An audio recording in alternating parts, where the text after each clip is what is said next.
way to my grandma's house about 4 years ago, and this big flash of light in the sky appeared with all different colors coming down from it, and it was like it was going to land right in front of us. And it never did. It just shot up in the air all of a sudden really fast, and it was right before Christmas time. And my mom and everyone else saw it, and we really thought it was neat. We noticed a very bright star-like object raised behind the rim of the forest. It was rising slowly at an angle in our direction. Then, when it had reached a considerable height and was right above us, we saw a flash like an explosion. Then this object turned and disappeared out of sight of tremendous speed. While the sightings in the Soviet Union are sensational, the story of Gulf Breeze will play a major role in our program tonight. We're down here in Florida, where we've assembled a whole town full of people who say they've seen the UFO that's haunted this community since last November. The fact that we are in contact with the extraterrestrials shouldn't be hidden from the people. My name is William Coleman. When I was at the Pentagon, I was Public Information Officer for Project Blue Book. Before that, I was a fighter bomber pilot, and I saw a flying saucer. We in the Soviet Union are interested in exchanging information on UFOs and extraterrestrials. The head's a very oval-shaped eyes, very narrow nose, slit for a mouth, slits for ears, no hair on the head, kind of a bulb-shaped head.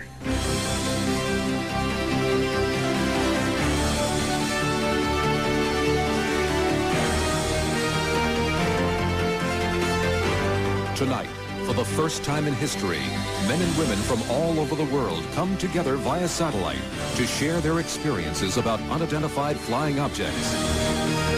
Live from the nation's capital, Washington, D.C., LBS presents, in association with Seligman Productions, UFO CoverUp, live.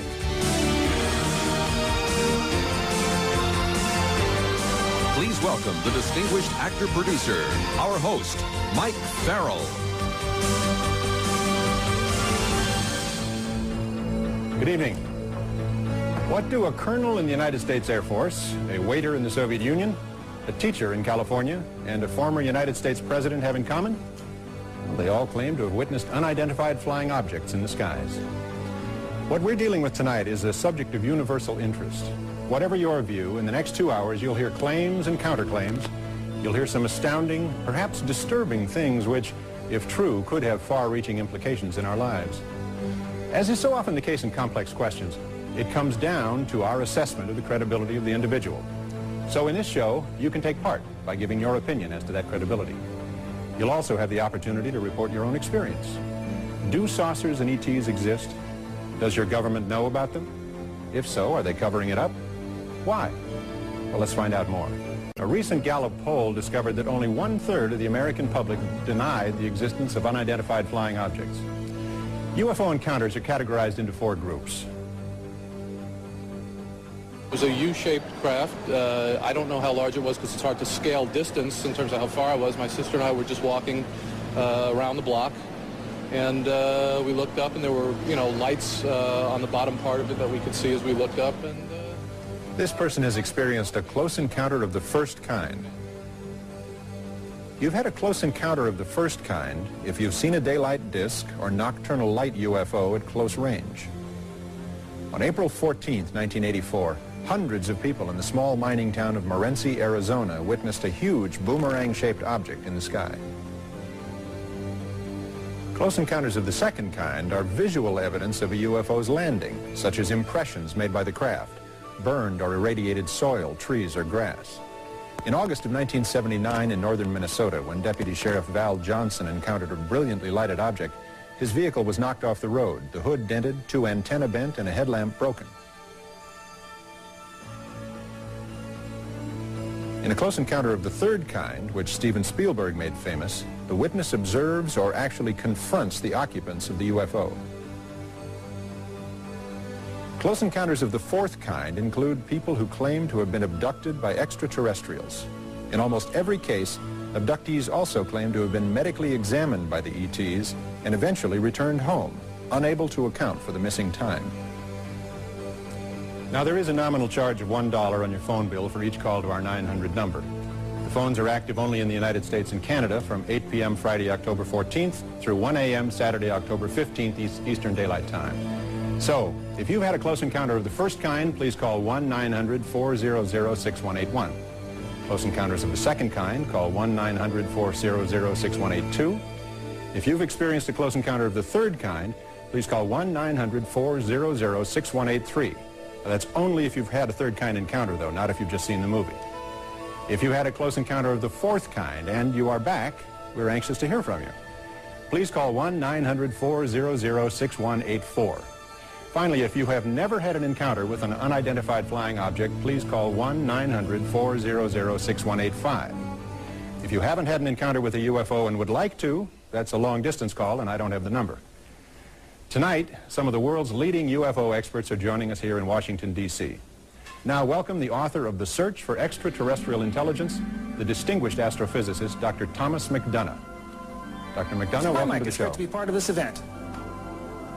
In your opinion, are we alone in the universe? Well, my own estimate is that just in our galaxy alone, there could be millions of planets that might be capable of sustaining life as we know it. The size of the universe is difficult to comprehend. In this galaxy, there are several hundred billion stars. Each one of these dots represents a galaxy, like our Milky Way. There are billions of them. So the sheer enormity of the numbers leads many scientists like myself to conclude that there must be life somewhere in the universe. Now, there are many theories about the origin of life. How do you think life first began in the universe? Well, that's where the cosmic cookbook of life comes in. It goes like this. Take one medium-sized planet and place it near an average-sized star. Don't put it too close to the fire or it will burn, not too far away or it will freeze. Add water, ammonia, methane gas, and electricity in the form of lightning to get things going. Stir and wait patiently. But you'll have to be very patient. It might take several hundred million years. But sooner or later, we think that some of those molecules will make bigger ones, and the bigger ones will make even bigger ones, and then reproduction will begin, and life is born. But perhaps the most important lesson we've learned about life here on Earth is that it is incredibly adaptable. From prehistoric times until today, from the depths of the ocean to the driest deserts, to the freezing cold at the highest mountain peaks, life forms on Earth are thriving. The reason I believe life probably exists elsewhere is the widespread availability of the ingredients in the cosmic cookbook of life. So if extraterrestrials exist and are visiting us, then how do they get from there to here? One possibility is that in space you could accelerate until you were very close to the speed of light. With fusion rockets using the abundant hydrogen and helium already in space, so the rocket wouldn't have to be burdened carrying fuel, you could increase your energy by millions of times compared with conventional rockets. So, within our lifetime, even with our primitive technology, according to scientists Robert Bussard, Robert Forward, and Stanton Friedman, round trips to nearby stars could very well be feasible. We are close to being able to get from here to there. Thank you, Dr. Tom McDonough. Stay with us. Bill Moore and Jamie Chandere introduce us to their government informants, codenamed Falcon and Condor. To protect their identities, they were photographed in shadow with their voices disguised. Stay with UFO Cover-Up Live and find out why Project Blue Book was classified top secret when we come back after this.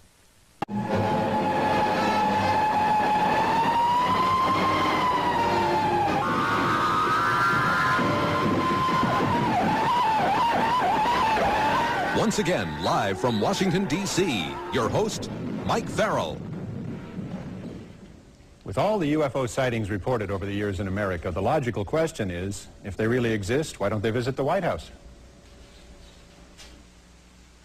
And then there they were, all of a sudden, on July 26, 1952. The Air Force tried and failed to intercept up to a dozen UFOs in the sky over the White House. The press conference 2 days later became the largest media event since the end of World War II. We can say that the recent sightings are in no way connected with any secret development by any agency of the United States. With all due respect to the Air Force, I believe that some of them will prove to be of interplanetary origin. In my position in the Research and Development Organization of the Bureau of Aeronautics and of the Navy Department, I am thoroughly familiar with both our aircraft and our guided missiles programs and can state without reservation that the Navy has no saucer-shaped aircraft or missile in any of these programs.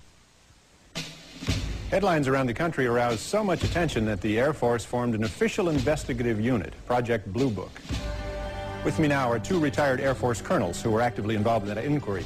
Colonel Robert Friend, who headed up Project Blue Book for 5 years, and Colonel William Coleman, a former Air Force squadron commander who was Pentagon spokesman and chief of public information for the Air Force. Colonel Friend, Colonel Coleman, welcome. Gentlemen, has the Air Force been involved with UFOs before the White House incident? During World War II, our pilots saw what were called gremlins and Foo Fighters. These were fireballs that appeared to fly along with our aircraft. We were concerned that these so-called Foo Fighters or fireballs might be foreign weapons that could threaten our national security. And did the Air Force ever try to chase a UFO? Yes, in fact, in 1948, one of our pilots crashed in pursuit of a UFO. The story made headlines all over the world. As I understand it, that crash added impetus to the conclusion that UFOs were extraterrestrial visitors. That's true, but the Air Force rejected the conclusion on the grounds of insufficient evidence. Even the name of the project was changed from Sign to Grudge during that period to preclude this unhealthy association. However, by the time Blue Book got involved, we started running into trouble. Hearings and inquiries regarding the way in which we were performing UFO investigations, in every instance, the Congress of the United States concurred in the way in which we conducted these projects. However, we were not disappointed with the 1969 decision to discontinue Project Blue Book. Out of the 12,000 reported UFO sightings, only 700 remain unexplained. Of that remainder, 100 of them really worried us. Why was that? Because these 100 sightings involved the two criteria that defined a worrisome phenomenon: high strangeness and high credibility, meaning that highly credible, multiple witnesses, like military airline pilots, see something they've never seen before. Have either of you ever seen a UFO? Yes, it was 1955, and I was a squadron commander at the time. We were flying a B-25 over Alabama when we spotted a strange silvery object some 25,000 feet above us, heading in the same direction. Since we were overtaking it, I changed course and eventually got within 1/8 of a mile of it, literally right on top of the thing. So you must have gotten a fairly good look at it. We certainly did. The whole crew. It was wingless, a disc some 70 feet in diameter, 15 feet thick at the center, your average run-of-the-mill flying saucer. Well, what happened then? It performed an astonishing maneuver.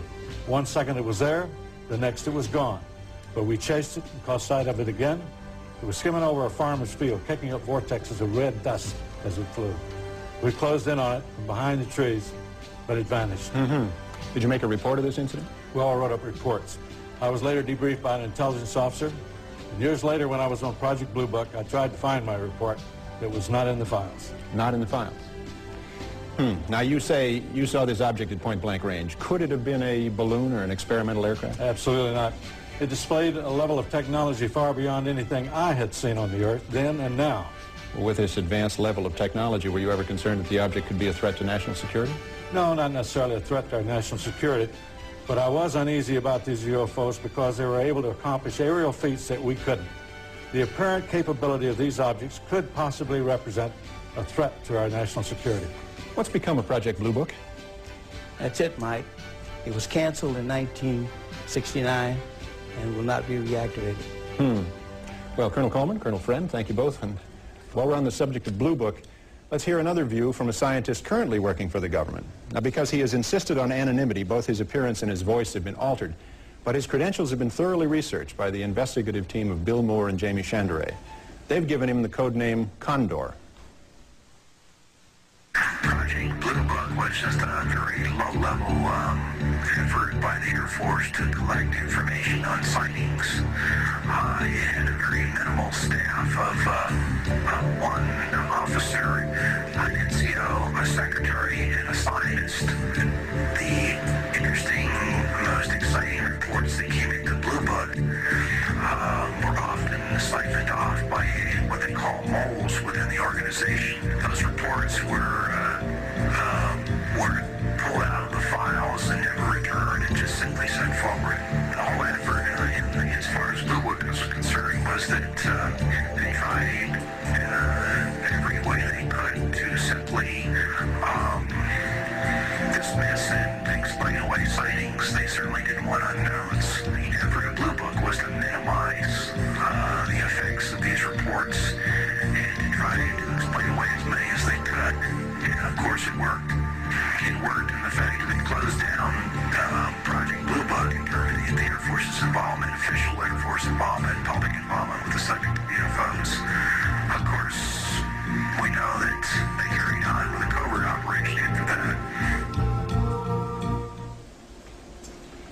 When Blue Book closed down, the official U.S. government position was that UFOs didn't exist, and Americans accepted this contention as fact.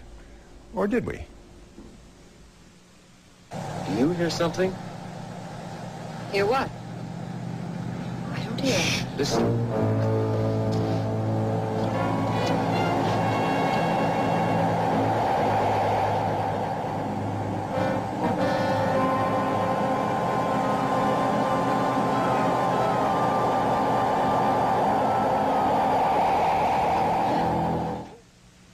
Subsequent reports were discredited, relegated to the tabloids at the supermarket checkout counter. After Blue Book's final report, anyone who claimed to see a UFO was considered some kind of nut. It was a saucer. We saw it. We heard it, both of us. What more do we need to know? Well, we have to have time to think, to evaluate this before we sound off.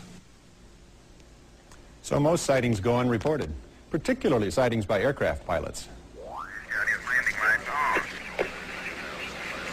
Could be a satellite. Aries 31, I have the primary target now in your 10 o'clock position, 5 miles off. I've never seen one like that. The traffic is proceeding northeastbound, no altitude readout. Roger, Senator. It's going to be a problem now. He's at about 1,500 feet too lonely. Wait a second. Stand by one.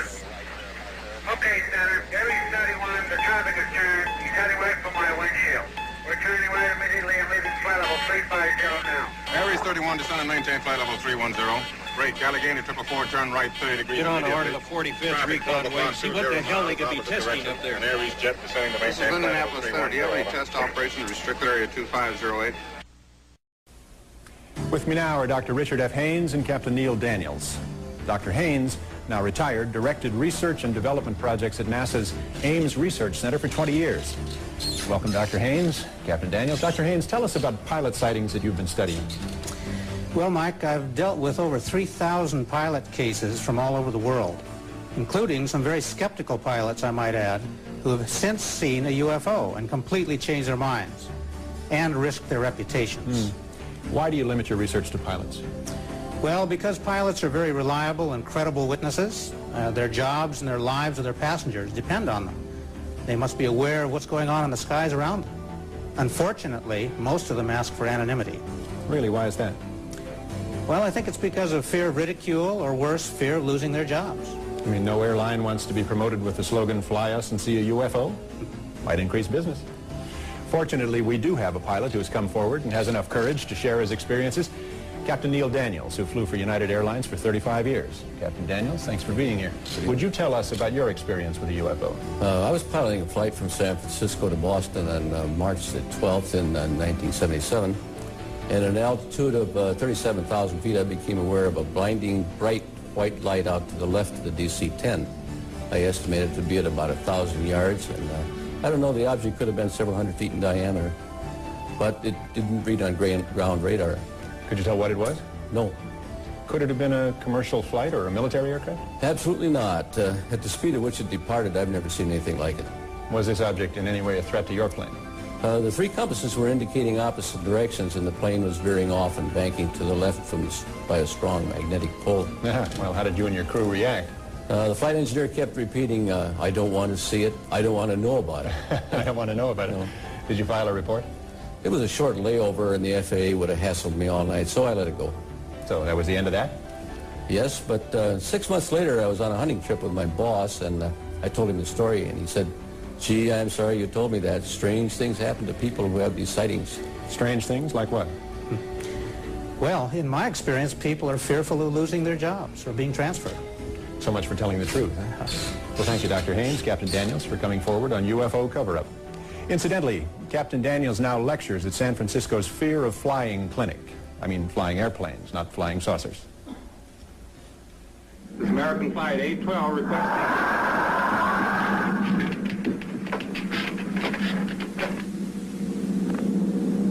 Holy mackerel. Burbank Tower to American Flight 812. Are you in trouble? Trouble? Take a look for yourself. World. That's nothing from this world. Coming up, A startling report live from Moscow. Not only did the pilot and the crew see that UFO, but also many of the passengers of the plane. UFO sightings are happening all over the world. Through the Freedom of Information Act, we've obtained a report from Iran. On September 18, 1976, the Imperial Iranian Air Force reported flying objects so bright they illuminated the ground below. Alarmed citizens all over Tehran telephoned authorities with similar sightings. Simultaneous reports came from the Iranian Air Force, tower personnel, and ground radar. U.S. military intelligence forwarded reports to the Defense Intelligence Agency. As far as we've been able to ascertain, DIA did nothing with these reports. Guatemala, Central America. Camera crews were poised to film a car commercial. Suddenly, the cameraman was distracted by lights in the sky. And now from Manitoba, Canada, an eyewitness account. Welcome, Mr. Robert Barry, an independent researcher and investigator from York, Pennsylvania. Bob, tell us about the sighting near Winnipeg, Manitoba. We're watching as this UFO moves across the screen 3 times at normal speed. Then the same movement once in very slow motion, 1/40th the normal speed. Now here's another sighting of the same object, also witnessed by the whole town of Carmen, Manitoba, who turned out for the incredible light show. Now, as we slow the film down, watch as the UFO jumps from the right side of the screen to the top of the screen and lights up the whole sky. The UFO is calculated to have been traveling faster than 30,000 miles an hour. That's very impressive. In fact, it did appear to light up the whole sky. Now, live by satellite to Moscow for the first UFO glasnost in television history. Please welcome, from the Soviet news agency TASS, our journalist and UFO investigator, who has researched many encounters with UFOs in the Soviet Union, Mr. Sergei Bulantsov. Welcome, Sergei. Sergei, can you hear me? We don't seem to be getting through. I've been listening to the show, Michael. Good. It's really very exciting. I am very pleased to be a part of it. Thank you, sir. Tell me, what are the most impressive recent UFO reports in the USSR? In 1984, a Tupolev aircraft flying from Tbilisi to Tallinn encountered a UFO at 4:10 a.m. Can you tell me who witnessed the event? First the pilot noticed a bright beam of light shoot down to the ground. Everything on the ground, road and houses, were totally illuminated by the, please illustration, were totally illuminated by a beam of light. The beam of light was redirected onto the airplane, and the crew saw a blinding white point of light surrounded by concentric colored circles. Yes, I'm told that that indicates the presence of a very strong magnetic field. What happened next? The white point of light swept down to the plane, leaving a green cloud, and began to swing from left to right, up and down once again. Finally, it flew alongside the airplane, and as if it was an escort, the passengers of the plane also saw this UFO, and after landing in Tallinn, Estonia, the crew was told that this UFO had been also seen on the radar screen. The common denominator in these sightings seems to be some sort of light phenomenon. In March 1981 in Yaroslavl, some 200 kilometers from Moscow, north of Moscow, 2 witnesses, Vitaly, 23, and Alexander, 32, saw something really very strange in the park. That was an egg-shaped object lying on the ground just 6 or maybe 7 meters from them. The object was bluish, about 5 meters in diameter and 2 or 3 meters high. Suddenly the object moved and began to open like a flower. Alexander saw two human-like beings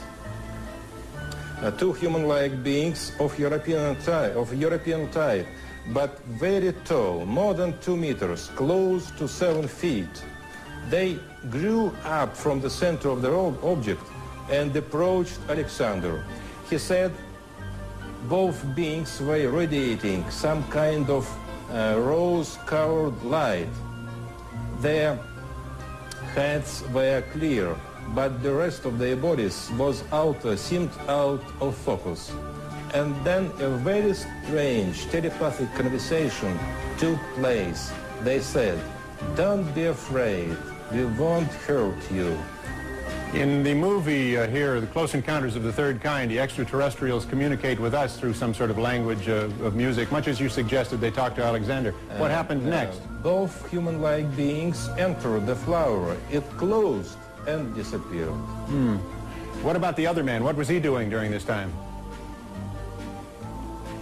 All this time he was sitting on the snow as if he was paralyzed. He didn't take part in the conversation. I don't blame him. Have you investigated any abduction cases in the USSR? Yes, in June 1975, near Borisovlevsk, south of Moscow, at 2 a.m., a Soviet army officer saw a very strange domed UFO aircraft on the ground. He approached it and saw two alien silhouettes inside. When he came closer, he felt something like an invisible wall and then lost consciousness. When he recovered, he saw an alien aircraft fly away.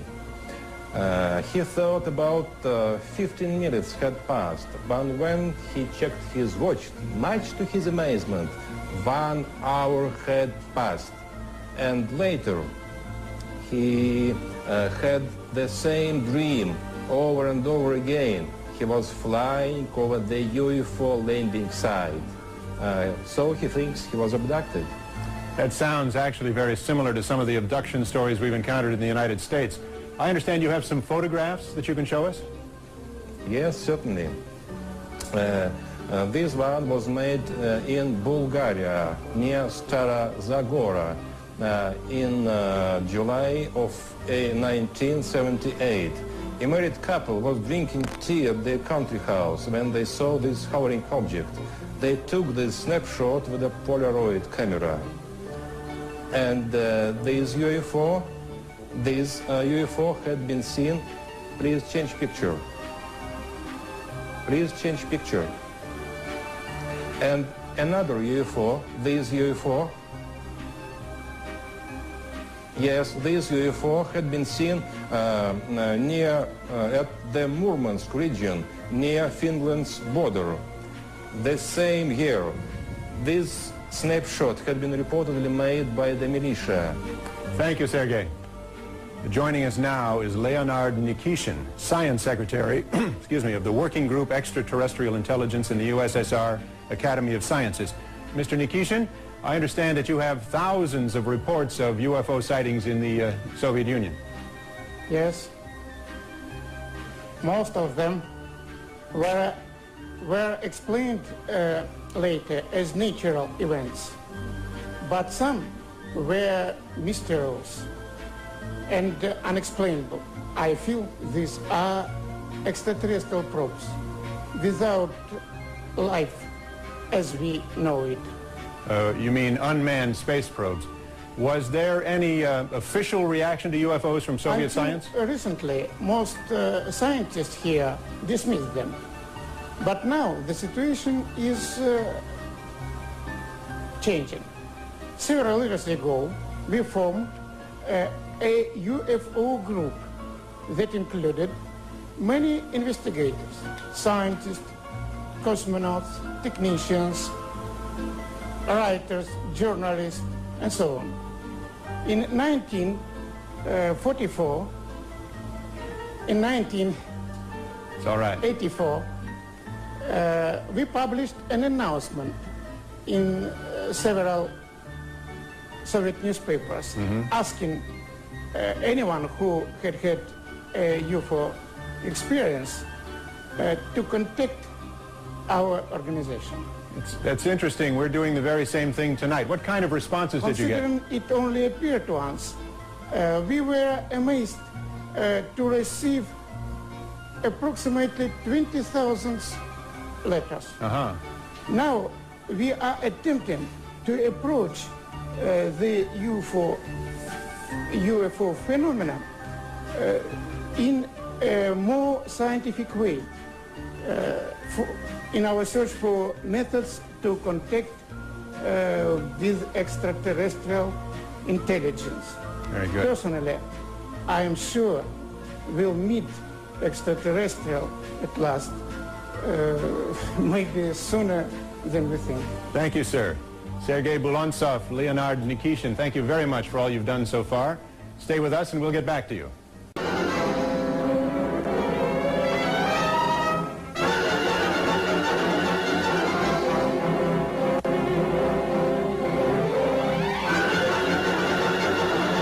Now, back to Washington, D.C. live and Mike Farrell. In the 1950s, America went UFO crazy. Waves of sightings were often followed by waves of hoaxes. Pranksters were busy airbrushing negatives and doing photographic cut and paste jobs. They even tossed saucepans in front of the camera and dangled hubcaps in the air. Obviously, they were just out to get publicity.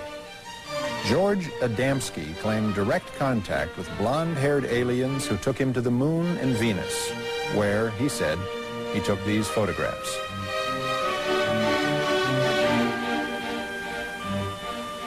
Then came the Barker incident at a small airfield in West Virginia, where this film footage was shot. This was termed the Lost Creek Flying Saucer. Many people who saw this film believed that the hanging thing you see was in fact a UFO. We'll leave it to you. The 60s and 70s brought various groups of people who actually built saucer-shaped vehicles and attempted to fly them. And about 10 years ago, there began what we believe to be the most elaborate hoax of all. A Swiss farmer, Billy Meyer, claimed to have had direct contact with an extraterrestrial group from the Pleiades star system. Meyer produced photographs of what he called beam ships. And the occupants of these beam ships. Interestingly, one of the aliens looked very much like a Swiss fashion model, and the so-called beam ship was found in his barn. Now, Billy Meyer's beam ships may have been obvious hoax, but thousands of UFO sightings from all over the world are not so easily explained away. Joining me now from the suburbs of New York City are Robert Pozzuoli, a computer systems executive, and his wife, Lori. I'm glad you could be with us tonight. Thank you, and nice to be here. Tell us what happened to you 4 years ago. Local residents around our town of Brewster, New York, reported seeing UFOs. More than 9,000 reports came in and were always the same. Noiseless, hovering, boomerang-shaped objects approximately 150 feet from wingtip to wingtip. When we spotted it, I had my video camera and we quickly started shooting the footage you'll see. I think your comments on the tape are especially interesting. Let's look at it now. Oh, good God. What do you think? I don't know. Not quite. I'm going to tell you something, honey. I don't know what the hell it is.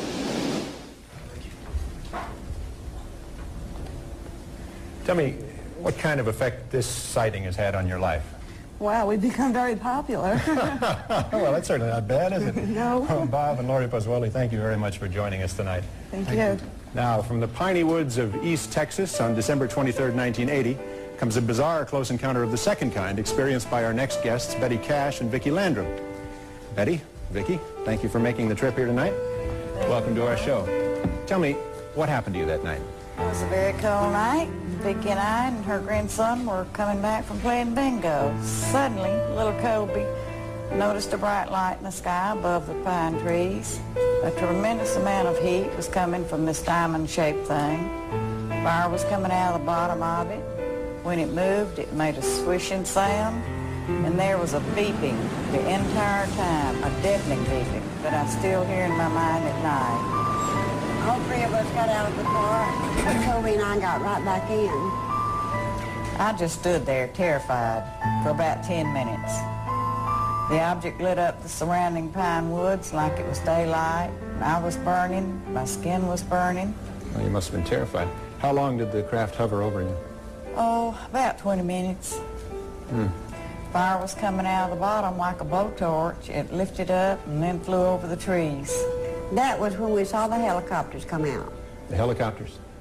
Colby County, 23 of them. And I understand, in fact, you later identified them as CH-47 Chinook military helicopters. Yes, it seemed as if they were trying to escort the craft somewhere. It looked like they were about to collide. The roar sounded like a tornado. When we got home, I washed Colby off and put him to bed. When the water touched his skin, he cried out like he had been burned, as if he had been in the sun too long. And I was too sick to work the next day. My eyes swelled closed and welts appeared on my face and head. I thought I was going to die. Vicki came and took me to the emergency room of the hospital. They treated me like a burn patient. Over the next few days, I kept losing big patches of skin on my face, and about half my hair fell out. They kept me in the hospital over a month with no improvement. It seems to me it takes remarkable inner strength to survive an ordeal like that. How are you doing now?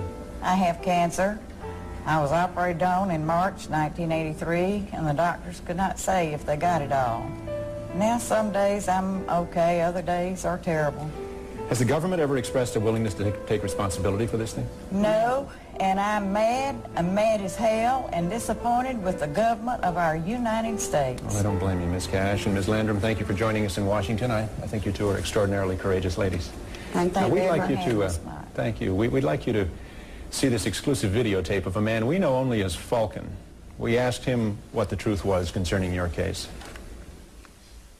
The Cash Landrum incident, the craft that was observed was a alien craft piloted by military aircraft pilots. Although they had been trained and were somewhat familiar with the craft, they found that the aircraft did not respond to certain controls. They radioed that they thought the craft was going to crash. Standard procedures for the military in a situation where an aircraft was going to crash, the military would send up search and rescue helicopters. The helicopters were following the craft. The craft experienced severe problems.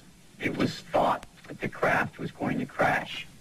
However, this craft did not crash. Here are two hypotheses. One, the UFO Betty Cash and Vicki Landrum saw was actually an aircraft developed by the United States government. Another possibility suggested by Falcon is that it was a craft given our government by extraterrestrials. Rosemary Osnato, a commercial graphic artist, lives in New York City's East Village. Rosemary suffered a broken kneecap last year and is recuperating from the injury. Al Hassim lives in the Bronx with his wife and 11-year-old daughter and works the 4 p.m. to midnight shift for the telephone company in Manhattan. In his off hours, Al likes to play guitar and write songs. Lisa Salviano of Lake Hiawatha, New Jersey is 24, married, and pregnant with her first child. She works as a secretary in Morristown, New Jersey. These three ordinary individuals, unrelated to one another, share one extraordinary experience. With the guidance of a psychiatrist, Dr. Rima Lebo, they have been able to relive deeply buried memories that will astonish you. Under hypnosis, the subjects are put into a relaxed state in which they can recall these disturbing memories. And once regressed, they relive the experience in real time, often very emotionally, moment by moment. They re-experience what they went through the first time, though it may have taken place months or even years earlier. Now, please watch as we replay portions of their hypnosis session now. I could see the lights in the city, and there was this light coming over my head. Very bright, very intense light, very sharp, heavy. It was coming straight down. I kept looking to see what was on the roof. I'm trying to see what it is. I can't see what it is. What's preventing you from seeing it? Because it's so bright, I can't look through the brightness to see what it is. I was woken up. I was sleeping. And I woke up. Mm-hmm. There's something outside my window. Mm-hmm. They wanted me to go out. Mm-hmm. And I didn't know how I would get out there because the window was there. Mm-hmm. But when I thought that, all of a sudden I started to move up and out. And I went through the window. And I thought that was so neat. Can you feel your feet on the floor and walking in the regular way? No. Oh. It doesn't seem like I walk because it seems like I don't see anything like when you walk, you can see like things going up and down when you walk. This is smooth. When you get to the end of this walk, where are you? Some kind of control or something. Mm-hmm. What makes it look like some kind of control room? Because it's like a big console in there. I think there was a table in the room. Table in the room? Like an eating table? Mm-mm. Oh, what kind of table? Like a doctor's office. They make me lie on it. Lie down on the table? You're lying on your tummy? On my back. On your back. When you're lying there, are you alone? No, they're all over. They're all over. Does anybody touch you? I think they do, yeah. Where do they touch you? I think like my arms and legs. Are you alone? No, they're all over. How many of them are there around the table? At least 4 or 5. Mm-hmm. And are they all doing something, or are they all watching? No, they're watching too. Uh-huh. How many of them are actually doing something? 1. They're so ugly. What makes them so ugly? They look mean. What makes them look mean? They don't smile. They don't smile. God, he's ugly. That is an ugly thing. Very ugly. His head looks so pathetic. His heads, they just don't look right. Their heads don't look right. They look distorted and very sickly. Mm-hmm.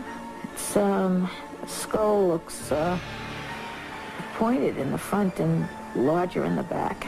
He looks like a big insect. What makes him look like a big insect? The shape of his head. Tell me about the shape of his head. Almost like a football. Their eyes are very black. Mm-hmm. And slanted and sort of wrinkled around the edges, around the eyes, are sort of like lizard eyes in a way. Big black eyes. Big black eyes. Did they have pupils? Whole eyes black. What color eyes does he have? They look like they're black. With us now is the noted psychiatrist Dr. Rima Lebeau and the best-selling author and researcher Bud Hopkins. Dr. Lebeau. Bud is the author of 2 books, Intruders and Missing Time, a documented study of abductions. Thank you both for coming to Washington to see us. Dr. Lebeau, you've done studies of UFO abductees who have been hypnotically regressed. Can you tell us about it? Psychiatrists are trained to recognize emotional trauma and to treat it, not to evaluate whether aliens exist.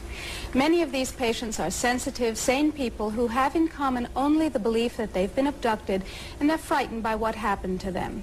They don't want fame, money, or publicity, only relief from hidden, painful memories. Now, skeptics question the use of hypnosis. However, careful examination of the material shows its usefulness in these traumatic situations.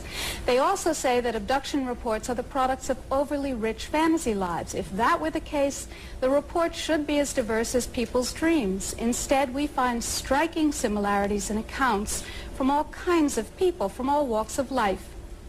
Post-traumatic stress disorder does not occur unless there has been external trauma, like that some Vietnam vets and assault victims or rape victims experience. But many abductees show the serious and disabling effects of helplessness and violation. With proper treatment, these symptoms can be relieved. Bud Hopkins, must everyone who claims to have been abducted be hypnotized? Absolutely not necessarily at all. In about 25% of the cases, there is no memory loss at all.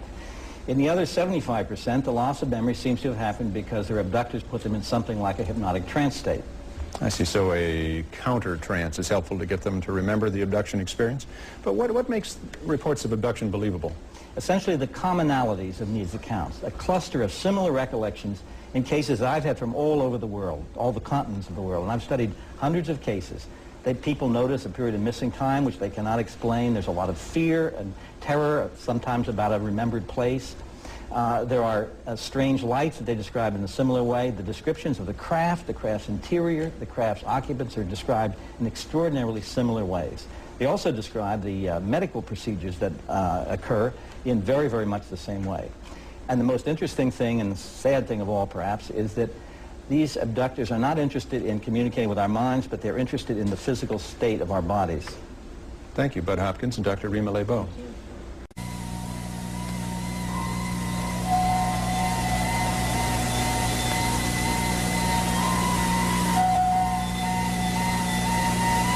Come. I will show you wonders you have never seen before. UFO Cover-Up continues live from Washington, D.C. with our host, Mike Farrell. One of the most intriguing UFO stories occurred in July of 1947 in New Mexico. With me now are Bill Moore, co-author of the Roswell Incident, and nuclear physicist Stanton T. Friedman. Both of these gentlemen have done extensive research on this case. Thanks for joining us. Bill, how many people were involved in the New Mexico incident? We have personal testimonies from about 100 people. One of the most important of these people was Bill Brazel. Brazel's father managed the land where the incident took place. Apparently a UFO had been caught in a thunder and lightning storm while in the area. The next day, Brazel's father went out on horseback to check for property damage and came upon the wreckage of a strange aircraft which fanned out for nearly half a mile. The corpses were found a couple of miles from the site of the crash. Wait, just a moment. Corpses? Dead alien bodies, called extraterrestrial biological entities, EBEs if you wish. We got reports that they appeared to be small humanoid bodies with large hairless heads, wearing one-piece seamless gray skin-like clothing. We assume they must have ejected from their craft with some kind of ejection capsule. The Air Force came and recovered the bodies and took them away for autopsies. Gentlemen, autopsies, EBEs, this is rather unsettling information. Level with us. What do we know to be fact? We know these are the facts. A very strange spacecraft exploded. Pieces of the craft were recovered. Several bodies were found and removed along with the wreckage. We can prove the story was covered up very quickly at the highest level and given a classification above top secret. Flying saucers are real, period. First person sent by the Air Force to investigate the crash site and to take care of the wreckage was a Major Jesse Marcel. Let's meet his son, Dr. Jesse Marcel, who was 12 years old at the time and, needless to say, has never forgotten that incident. Welcome, Dr. Marcel. Nice to see you. Jesse. Bill. Jesse. Doctor, tell us, if you will, about the night your dad came home from that crash site. My father came home with his car loaded with debris after investigating the crash site. He brought the material into the house where he, my mother, and I sorted through the stuff. Among the litter was a foil-like sheathing alloy. It was metallic, and it looked like the skin of an aircraft, but it was unlike anything I had ever seen. Also, there was an I-beam about 1 foot to 1.5 feet in length, about 1/2 inch across. The inner surface had hieroglyphic-like symbols on it, like Egyptian symbols, as I recall them. And what was the Air Force's explanation of all this? The explanation was that a weather balloon had crashed. Did your father think it was a weather balloon? Anything but.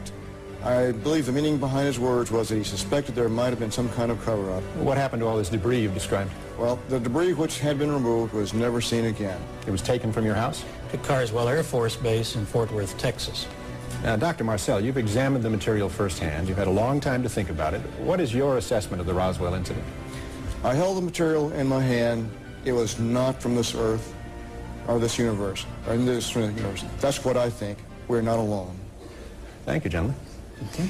Now, if this story is true, then we have to rethink the government's role in the history of UFOs. The government, in fact, may have had the answer in their hands over 40 years ago. The United States Air Force has played a major role in America's attitude toward unidentified flying objects. Here's another account of how the Air Force dealt with such phenomena.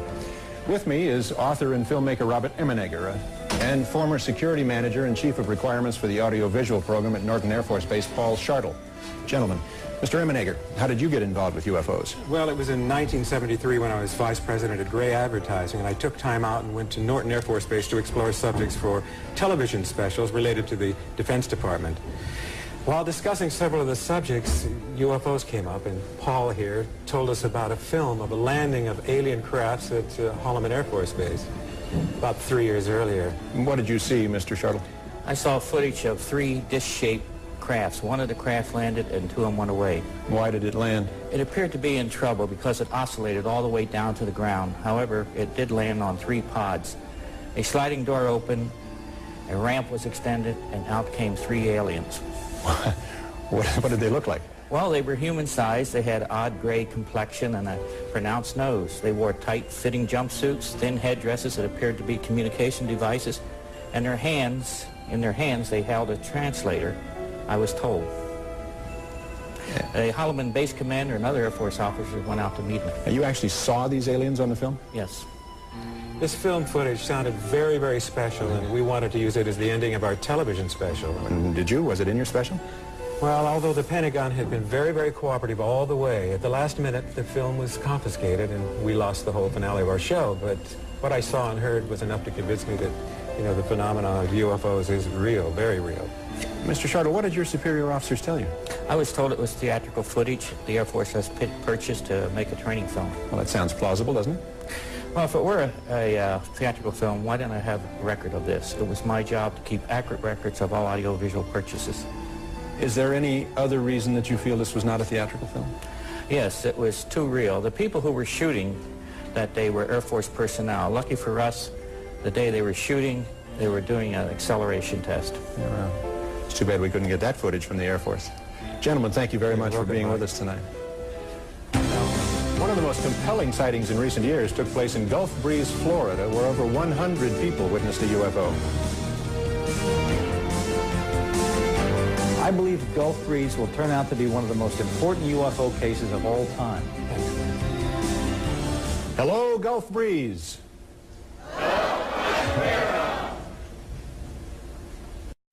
Something is happening in Gulf Breeze, Florida. Rod Serling himself couldn't have come up with a stranger sequence of events. Gulf Breeze is a beautiful, affluent community of 6,000 on a peninsula near Pensacola, Florida. It is here, on a quiet residential street, that a person known to us only as Ed spotted a strange object floating above his house. November 11th, 1987. Ed snapped 5 photographs that day and changed his life forever. Over the next 7 months, he saw the object several times, shooting another 36 pictures with 3 different cameras. Witnesses include his wife and kids, family, friends, neighbors, and even city officials. 2 other people allegedly photographed the same object. Could it be a secret military device? Gulf Breeze is literally surrounded by military bases, but the public information officers disclaim official knowledge of any UFO. Now here's Ed's photograph of a UFO. Notice the strong blue beam that Ed claims first paralyzed him, then levitated him and dropped him. Clumsy aliens? This is the most famous of Ed's photographs, which he took weeks later through the windshield of his truck. The UFO hovers just 3 feet off the ground, its beam reflecting off the asphalt. Ed says he was partially paralyzed again, but escaped this time. This is Ed's home video, shot as he crouched in the bushes near his home. The UFO retraces its path, rotating as it travels through the same airspace. Notice how it goes behind the trees, in and out, reversing direction and coming back. Now, Ed is a respected family man, runs a successful business, and has shunned all publicity and declined to be on our show. What about it, Gulf Breeze? Is there really something going on down there, or is it all an elaborate hoax? Dwayne Cook is editor of the Gulf Breeze Sentinel. Donald Ware is a UFO investigator who claims to know of 153 first-hand witnesses who have seen the object. Jerry Brown is the chief of police in Gulf Breeze. Don, you're an ex-Air Force officer who is firmly convinced something extraterrestrial has been appearing in the skies above Gulf Breeze. What convinced you? Mike, one couple had 22 encounters, including 18 separate photographic sessions in a 5.5-month period. And many independent witnesses, highly credible, also reported seeing the same objects that were photographed. All right. 4 people reported seeing the aliens, 6 reported blue beams coming from the UFO, and 10 have reported periods of missing time. Okay, how about you, Chief Brown? I take it you're not convinced. No, sir, I'm not. We have one of the busiest airspaces in the country, and not to say that all these people here are lying, not telling the truth. I firmly believe they are seeing something, because at any time or any place there's different lights, different things that you can see. Mm-hmm. What I don't believe is the things the local papers and the TV media has put out of a flying saucer with beings from another planet. I just simply don't believe that, Mike. Okay, Dwayne, I guess you could say that you're the fellow responsible for stirring this up. Your paper has faithfully supported Ed's story, much to the consternation of many of your neighbors. Well, I guess you could say we have stirred it up, Mike, but I really can't say I'm aware of any too much consternation. Most of Gulf Breeze really believes Ed's photographs and his story. Mm-hmm. Just like they believe the 100+ other witnesses that have seen it, most of which are here tonight.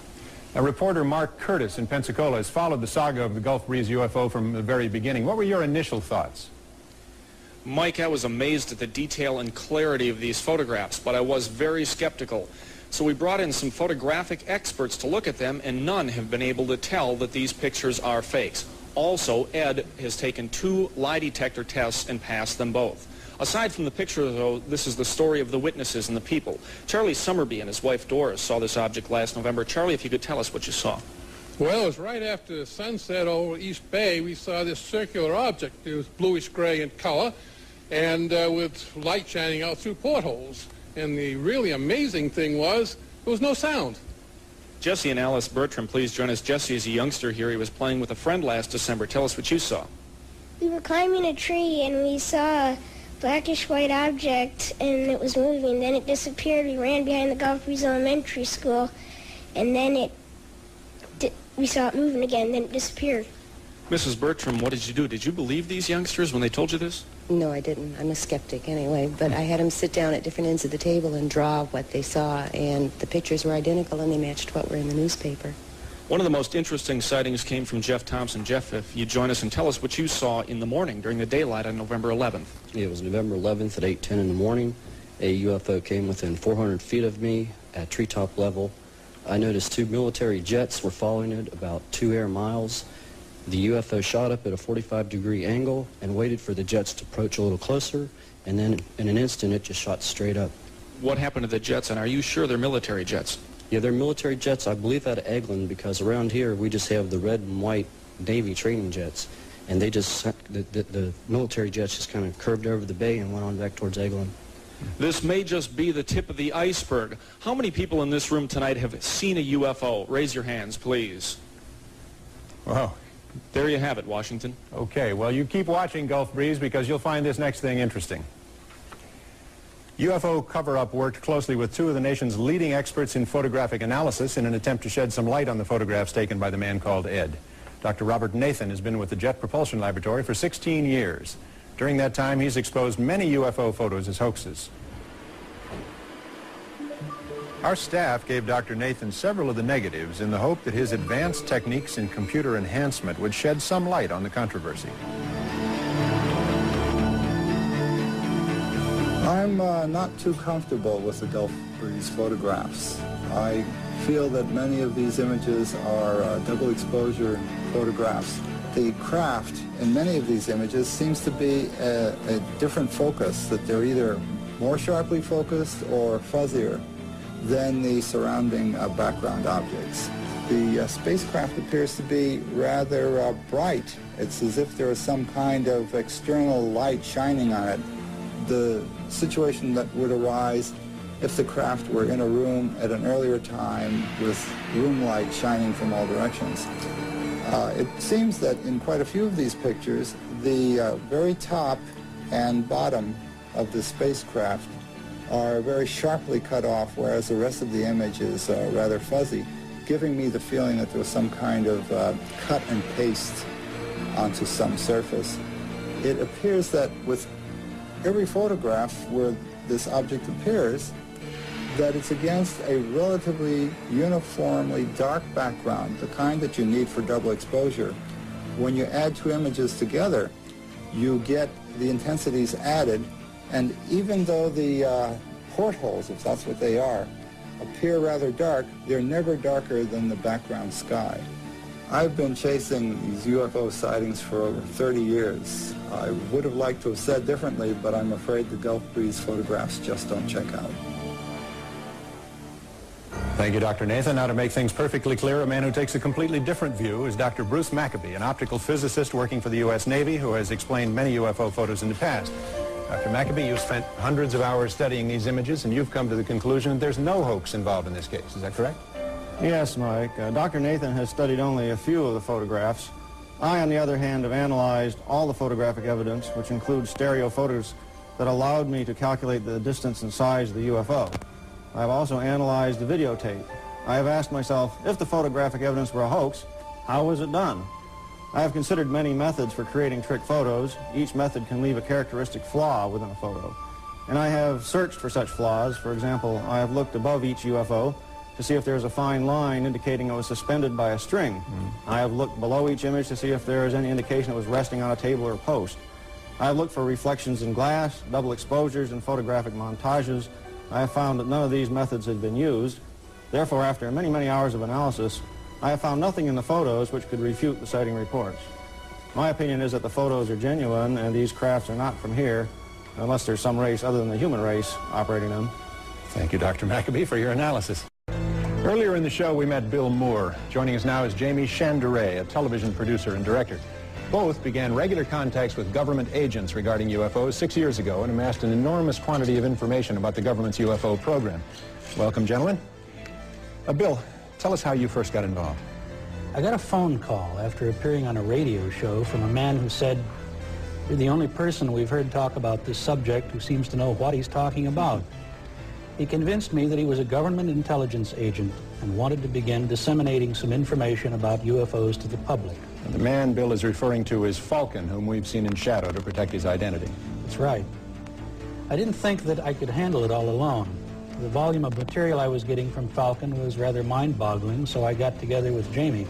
And we joined forces in June of 1982, and Falcon told us about MJ-12. MJ-12 functions as a policy-making group relating to extraterrestrial activities and contacts and UFO activities within the United States. They make the policy, obtain presidential approval, and then field activities implement the policies.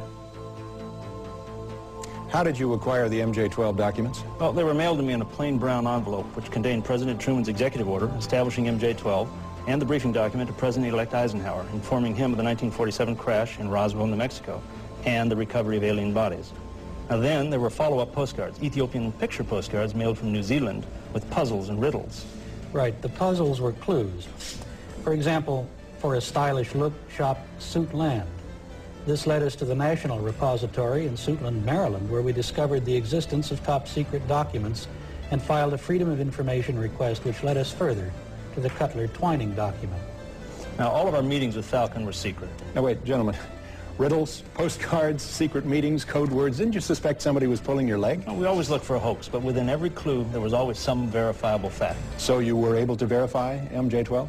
Validating MJ-12 was difficult because we couldn't find any government agency that would admit publicly that they were aware of MJ-12's existence. Well, so without validating it, how do you get from there to here? Well, after hundreds of hours of research, we're working with experts trying to validate the documents. But most important, the contacts have grown to include Falcon and 9 other government agents.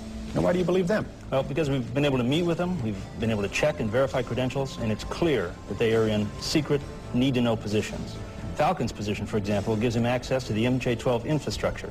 Why don't we just hear it in his own words? MJ-12 was a group of people within the government. MJ-12 was created by President Truman in the early 50s. And their job was to investigate, keep track of information pertaining to UFOs. Part of their job was scientific advancements, but their primary purpose was to keep track of the information coming in on UFOs and to analyze the information, both scientifically and in a way that would advance our technology. There are government officials and elected officials that are automatically briefed on the existence of the MJ-12 activities. These officials include the President, the Vice President, as elected officials, the Director of Central Intelligence, and the Director of the National Security Agency. The MJ-12 policy is headquartered at the Naval Observatory in Washington, D.C. The United States Navy has the primary operational responsibilities of field activities relating to the MJ-12 policies. All information gathered in the field, not necessarily by Navy personnel, is transmitted to the Navy for analysis. Other known government agencies feed information to MJ-12 through a top-secret cover project known to us as Project Aquarius. Now, MJ-12 connects to select individuals within the National Security Council, the Joint Chiefs of Staff, the White House Intelligence Unit, the National Security Agency, the Central Intelligence Agency, and the Defense Intelligence Agency. The research is conducted, the data classified and cataloged, all under the umbrella of strictest national security. The MJ-12 table of organization created by Moore and Chanderet purports to give us an understanding of a complex intragovernmental chain of command existing solely to oversee, organize, and administer the data on UFOs and ETs. Gentlemen, thank you very much. Thank you. An astonishing account of alien corpses found in the desert. Next on UFO Cover-Up Live. What Bill Moore and Jamie Chanderet's source, Falcon, told us about aliens will astonish you. LBS Communications and Seligman Productions makes no claim in favor of or against the truth and accuracy of this material. We ask only that you watch and listen and make up your own minds. Now, if you feel a congressional investigation is warranted to get the facts about UFOs out to the American public, please call this 900 number. If you feel an investigation is not necessary, call this number. Bill Moore and Jamie Chanderet have checked and verified Falcon's and Condor's credentials. Peter Leone also met Falcon, and here's his statement. I met with a government intelligence agent with the code name of Falcon in 1983 with Jamie and Bill at the time that I was an executive producer of news for the CBS station in Los Angeles. And at the time, we verified as authentic his credentials. And then again in 1987, we met again with Falcon and again verified his credentials. I'm satisfied at this time that he is who he says he is. The fact that I've proven my identity to you, showed you my credentials, and verified my existence within the intelligence community. You also have some of my colleagues who have verified the same information. We asked Falcon where he found out so much about extraterrestrial biological entities, or EBEs. This book, or it's called the Bible within the MJ-12 community, contains historically everything that occurred from the Truman era up through the three aliens being guests of the United States government, technological data gathered from the aliens, medical history gathered from dead aliens that were found in the desert, autopsy information gathered from dead aliens found in the desert, and information obtained from the extraterrestrials regarding their social structure and their information pertaining to the universe. Was there an additional source of information? Presently, as of the year 1988, there is one extraterrestrial being. He's a guest of the United States government, and he's remained hidden from public view. The Yellow Book is a book that was exclusively written by the second alien. The book relates to the aliens' planet, solar system, suns, the culture, the society makeup on the planet, the social structure of the aliens, and the aliens' life among Earthlings. What was most intriguing to me in my experience with the aliens is I believe, an octagon-shaped crystal, which when held in the alien's hand and viewed by a second person, displays pictures.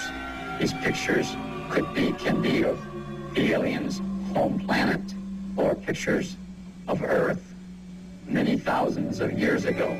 We asked where the EBEs came from. He was in the Zeta Reticuli star group. Now Condor tells us about a deal our government made with the aliens. From what he understands, an agreement signed between our U.S. government and the extraterrestrials. And essentially the agreement says that we won't disclose your existence if you do not interfere in our society. And we allow you to operate from a designated base here in the United States. It's in the state of Nevada in an area called Area 51 or Dreamland. The extraterrestrials have complete control of this base, which is located in Nevada.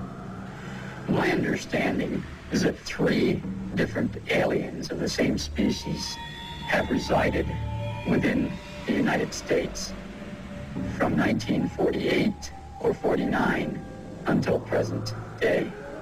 The first alien was captured in the New Mexican desert after its craft crashed. The alien, which was named Eva by the government, was kept in captivity for 3 years. We learned a great deal of information about the aliens' race, culture, and spacecrafts. The second alien was a part of an exchange program. I don't recall what year that alien visited. The third alien was also part of an exchange program and has been a guest of the United States government since 1982. We asked what they looked like, you know, a run-of-the-mill EB. A creature about 3'4" to 3'8" inches tall. Their eyes are extremely large, almost insect style. Their eyes have a couple of different inner lids. The days were extremely bright, probably 2 to 3 times as bright as our sun. I think they have just 2 openings where our nose would be. They have a small mouth. They have no teeth as we know it. They have a hard gum-like area. Their internal organs are quite simple. They have a one organ which does the job of our heart and lungs. Their digestive system is really simple. Their skin structure is extremely, it's a very elastic skin and hard, probably hardened from their sun. They have some basic organs. Their brain is more complex than ours. It has several different lobes than ours have. Their eyes are, where our eyes are controlled by the back of our head, theirs is controlled by the front of the brain. Their hearing is quite better than ours, almost better than a dog's, small areas. Their sexual organs they have males and females. Their kidney and bladder is one organ. They excrete waste. They have another organ, which I don't know if our scientists determined what it was for, but they believe it's to transfer the solid wastes and the liquid wastes. They have hands without thumbs and 4 fingers without any thumbs. Their feet are web-like, small web-like. So many questions occurred. Do they believe in a supreme being? What's their intelligence level? What's their average lifespan? It's approximately 350 to 400 Earth years. It's my understanding that the aliens have an IQ of over 200. They have a religion, but it's a universal religion. They believe in the universe as a supreme being. The aliens enjoy music. all types of music, especially ancient Tibetan style music. We asked about their diet. They do eat vegetables. They like vegetables. And their favorite dish or snack is ice cream, especially strawberry. Well, the next time you're in an ice cream parlor, just quietly notice who orders strawberry, okay? As a wrap-up, Falcon and Condor said to us, I personally feel that this information should be presented to the public. There's only a small portion of the information that we've gathered from the extraterrestrials that should be safeguarded or classified. Condor also suggested he'd like to see a congressional hearing on the subject. Interestingly enough, he, Falcon, and a third source have agreed to meet with the senator's staff to discuss all of the information they claim to have concerning UFOs and aliens. From this meeting, a Senate investigation could ensue. Now, if this is true tonight, we're witnessing history in the making. We're back by satellite with our contacts in Moscow, USSR, and more of UFO Cover-Up Live. Once again from TASS, here is Sergei Bolantsev. Tell us again, Sergei, about the preliminary findings from Tunguska in Siberia. Are you on the line, Sergei? The Tunguska explosion, which occurred in 1908, still attracts a tremendous amount of public attention. I traveled twice to the site of the explosion. It is in a very remote, very distant part of Siberia. And according to some recent findings, the most astonishing fact about Tunguska explosion is that actually there were two objects, I would say two UFOs. The first one had been seen early in the morning at approximately 8 a.m. and it exploded over the Tunguska forest. And the second one had been seen in the afternoon. One can get the impression that the second object was looking for the first one. Yes. And Mike, by the way, why shouldn't we arrange a joint Soviet-American expedition to the site of the explosion? I think that's a terrific idea, Sergei. I'm sure there are many Americans who would like to join us. We'll talk further. Now, we're looking forward to the final reports from this latest expedition to Siberia. Thanks for the news flash, Sergei Bolantsev, and thanks for opening a new channel of communication between the U.S. and the USSR. Now, we've invited three people who are highly skeptical of UFO phenomena. We would like them to give you their point of view. Let's meet them. First, David Williamson, a 30-year veteran NASA senior staff member who is well known as the UFO point person at the National Aeronautics and Space Administration. James Oberg, who has written many books and articles about space and UFOs and lectures widely on related topics. And finally, Dr. Herbert Spiegel, who heads the Columbia College of Physicians and Surgeons postgraduate program is in hypnosis and is the author of the book Trance and Treatment, The Clinical Uses of Hypnosis. Gentlemen, thank you for being here. Dr. Spiegel, you're the expert in hypnosis. What do you think of the technique of hypnotic regression? Well, the hypnosis is accurately regarded as controlled imagination, which includes misperceptions as well. And what you can do with hypnosis is to intensify the memories that we have, but that also includes our inner feelings as well as our memories with the original distortions in the first place. But hypnosis does not at all enhance the accuracy of the original perception in the first place. Does not? Does not. The question of commonalities, does that mean anything? It's simply because we know that in our forensic work that too many misperceptions occur in the first place. I see. And if you now intensify it with the vivid recall of hypnosis, then all you do is exaggerating what you already started off with as a misperception. All right, sir. Mr. Williamson, what does NASA's point man on UFOs have to say in response to the material you've seen?